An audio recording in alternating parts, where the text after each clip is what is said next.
Trademark registration. This is a very common thing that clients come to me for. Why is it important? Registering your trademark is absolutely essential if you ever want to file a case against another business for infringing your trademark. Now, even though you can file a case for passing off against another party without ever having to have a trademark registered, you can only file a case for infringement against another party if your trademark is registered, right? And then, secondly, registration serves as a record of the validity and existence of your trademark. So, in order to register your trademark, you need to file a trademark application before a trademark office. The trademark offices in India are at New Delhi, Mumbai, Ahmedabad, Chennai, and Kolkata. And each of these offices has separate jurisdictions which cover specific zones. So, for example, the northern states such as UP, Haryana, Punjab, and Uttarakhand are covered by the Delhi office. The Ahmedabad office has jurisdiction over Gujarat, Rajasthan, and some other union territories. The Chennai office has jurisdiction over states in the south of India. So the good thing is now that trademark applications can be filed electronically on the trademarks portal. All you need to do is find a good attorney who has an attorney code from the trademarks registry and understands the law on trademarks well.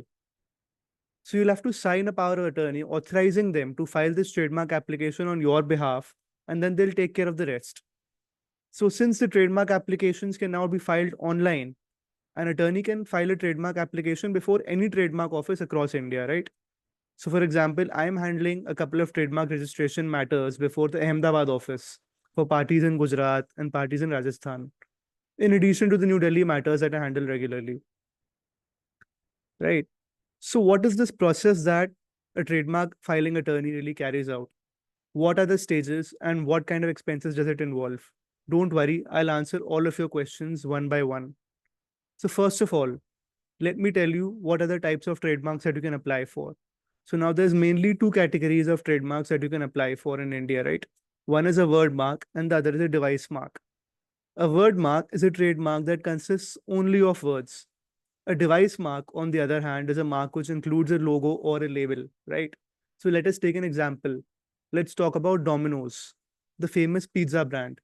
The word Domino's itself would be a word mark, right? The cube-shaped logo with the red and blue color combination and white dots with the word Domino's written in it would be the device mark.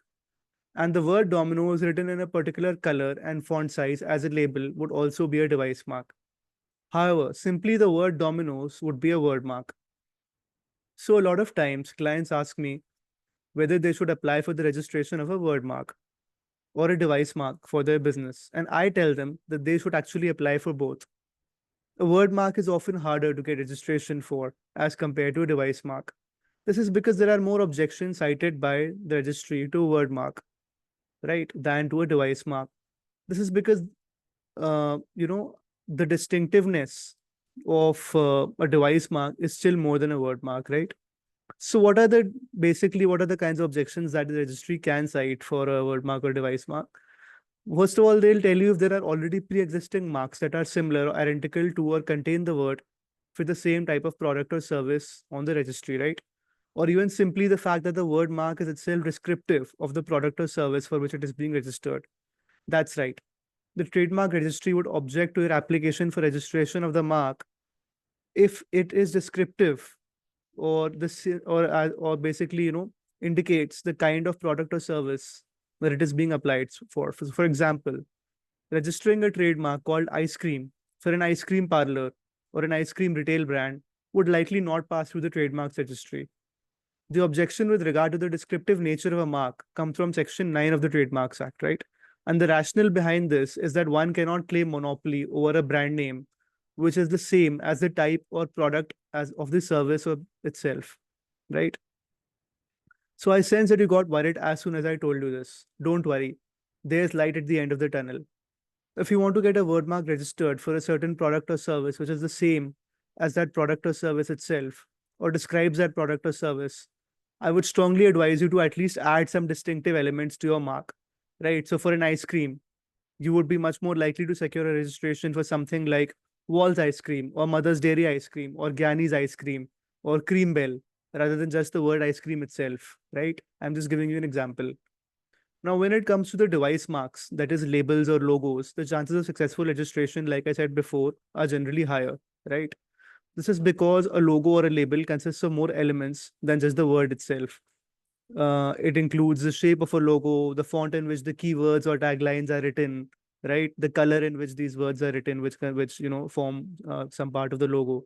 So even if the registry does object to your application for a device mark on the basis that there are already similar marks in the registry for the same type of product or service, you can at least distinguish your mark from those other pre-existing marks, explaining how some of the key elements of your mark are different from the key elements of those pre-existing marks, right? Also about the expenses, that is one thing that I'd tell you about. So the expenses for filing a word mark or device mark, the official expenses that are payable to the registry are very much the same. So you have to pay an official fee to the registry, which is 9,000 if you're a private limited company for one mark in one class, and they are lesser. They are 4,500 rupees if you are an MSME or an individual or sole proprietorship, right? So they're basically giving a concession to you if you're a smaller entity, if you're an MSME, or if you're a private limited company with an MSME certificate, or if you're an individual or a sole proprietor. If you're a private limited company, then the fees is more, 9,000. And this is just the fee that is payable to the registry, the official fee. Whatever you pay a lawyer as their professional fee is different from this, and that may vary from lawyer to lawyer, depending upon the quality and the efficiency of the service being rendered, right? And also the kind of clientele that that particular lawyer or law firm caters to. Some people cater to more MSMEs and say smaller clients or large number of small clients. Some law firms cater more to say big companies, and so their expenses may be more. So that's the way it generally is, right? Now, about how you can avoid having a descriptive word as a part of your mark, right? So if you can avoid having the descriptive word as a part of your mark itself, then nothing like it. That's the best thing. Then the chances of your mark going through are obviously higher. Then it will be more easy and likely to go through. However, if your marketing gurus have told you that there is a need to have this descriptive element as a part of your mark, in order to say generate more traffic, generate more sales for your product or service, then you will have to balance this out with what your trademark attorney tells you, right? Because and as a trademark attorney, what we try to make sure that we balance out the requirement for your business, to have a certain kind of trademark to say attract more business to you, and at the same time to make sure that you actually are able to register this trademark and enjoy the legal benefits of it. Because if your trademark is not registered, anyone can come along at any time and sue you for using that mark, and you might have to end up changing it anyway. So that's why it's very important to have a trademark which is both good for your business and which is likely to pass through the registry and actually get registered, right? So always remember, even if you do get your trademark registered, if it isn't fulfilling the other necessary criteria for validity as a trademark, it can later on be struck down by a court also, right? So I would suggest that you listen to your trademark attorney as much as you listen to your marketing gurus. For any business owners, startup owners, even company personnel that are listening to this podcast, this advice goes for all of you. So those are about the important concepts. Now, what is the process of registration for a trademark? First of all, we conduct a search for the client, right? And generate a search report on the IP India portal, showing the client the other existing marks that pop up on the portal when we search for a particular word that they want to get registered, either as a word mark or as a part of a device mark, right? So on the basis of these reports, we then advise them on whether they should add or delete anything from their proposed marks. This is a scenario that they have no proof of prior usage and are filing the marks on a proposed to be used basis, which means that they'll start the usage of the mark after applying for them. So yes, in case you already have been using the mark before you register it, before you apply for the registration, you can still apply for it. You can also file a proof of usage of the marks along with your application. This only enhances the chances of successful registration. However, the advantages of consulting a trademark attorney before you start using a particular mark and then to apply for it side by side is that you don't end up using a mark extensively in your business only to find out later that it had no chances of being registered at all, right? And you end up having to change it later. So the best way to go about it is to consult your attorney, design a mark which is likely to pass through the muster of the registration process, and simultaneously apply for it while starting the usage of that mark, right? So after you apply, you can, collect all the proof of usage of that mark, You start using that mark along with your trademark application. You collect that proof of usage, and then when the registry gives you an examination report, so you can submit that proof of usage to the registry, and that only increases your chances of successful registration, right? And once you apply for a trademark, the trademark registry examines your application and generates an examination report. Now, they may cite certain legal objections to your application, such as the existence of similar pre-existing marks on record.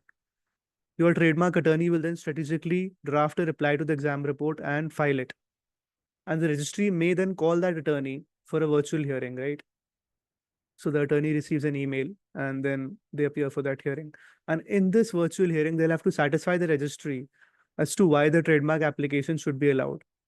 So once the stage is over, and if the registry is satisfied and allows the application to proceed, it is then published in the trademark journal.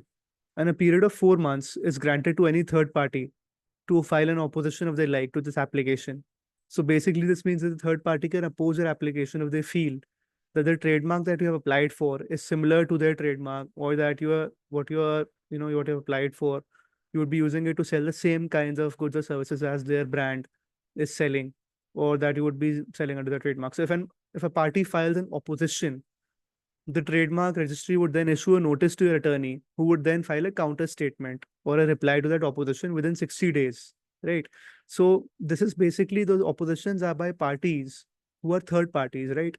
Who have similar marks for the same kind of goods or services as you. So why would they want you to use your mark, which is for the same kind of goods or services, and could potentially confuse customers to associate your mark with their mark? So they may file an opposition, and within 4 months, you have to file a reply to this opposition, right? So if you do file a reply or a counter statement within this stipulated time frame, your right to file a reply would be exercised. But if you do not file a reply within this time frame of 60 days after you receive a notice from the registry, then your right to file the reply to the opposition is closed. And then, the parties can file their evidence, but a hearing will take place without having your reply on record if you fail to file it within that specified time. And then the registry officials, on the basis of those arguments, after hearing both sides, will then proceed to allow or reject that trademark application. So if they reject the opposition, your trademark application can still smoothly sail through.